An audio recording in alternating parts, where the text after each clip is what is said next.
In section 2.3, we're going to look at several ways to display numerical data: dot plots, stem and leaf plots, and histograms.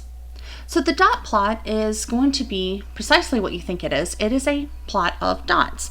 Each dot is going to represent some observations, usually just one, but every once in a while you'll see a dot plot where each dot represents multiple observations.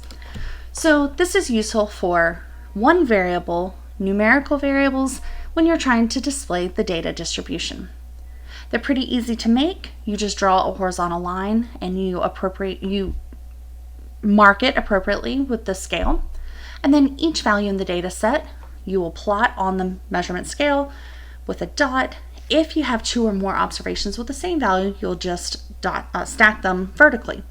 Make sure that your stacks are spaced out the same way, otherwise you would skew your data and then you won't get the right visual display that you're looking for.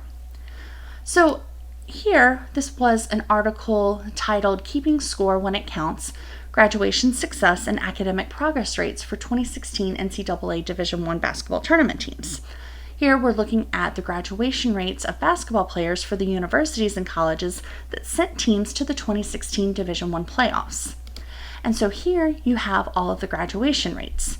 So we could create a dot plot here, which would be a good choice because you do have one variable, it's numerical, and we want to see the distribution here. There's 68 observations, which is a little large, but it's not significantly too big where we would want to do a different type of plot. But 68 by hand is certainly more than I would want to do. So there will be a separate video showing you how to create all of these different graphical displays using StatCrunch. So anytime you're working on a homework assignment or even a test, and certainly labs and projects, you would be using StatCrunch to do all of these data displays. But here, if we wanted to display this, we would first start by drawing an appropriate scale. If we go from 20 to 100, we will cover all of the graduation rates.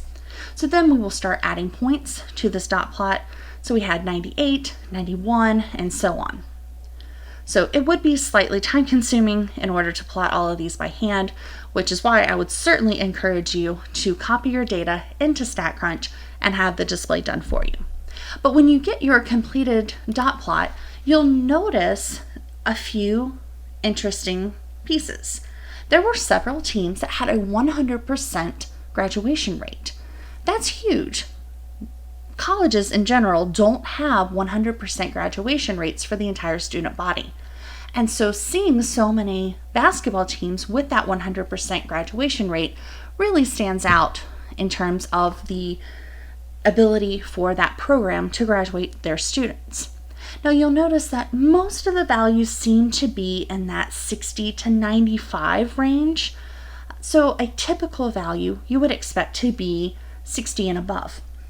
There were some teams that were towards that 40, 50, or 60% mark. Now, I don't know exactly which teams these were, but I imagine that some of these teams came from basketball programs that were known for students leaving to enter the NBA after 1 or 2 seasons. Then we have this one value that stands aside from everything else in our data set, and that's that 20%. So that 20% is going to be what's called an outlier. Just as a note, that 20% is the University of Connecticut, and I don't know why their graduation rate for that particular year was so low, but it could certainly have an impact on things like drafts for the NBA and various other reasons why a student might leave school.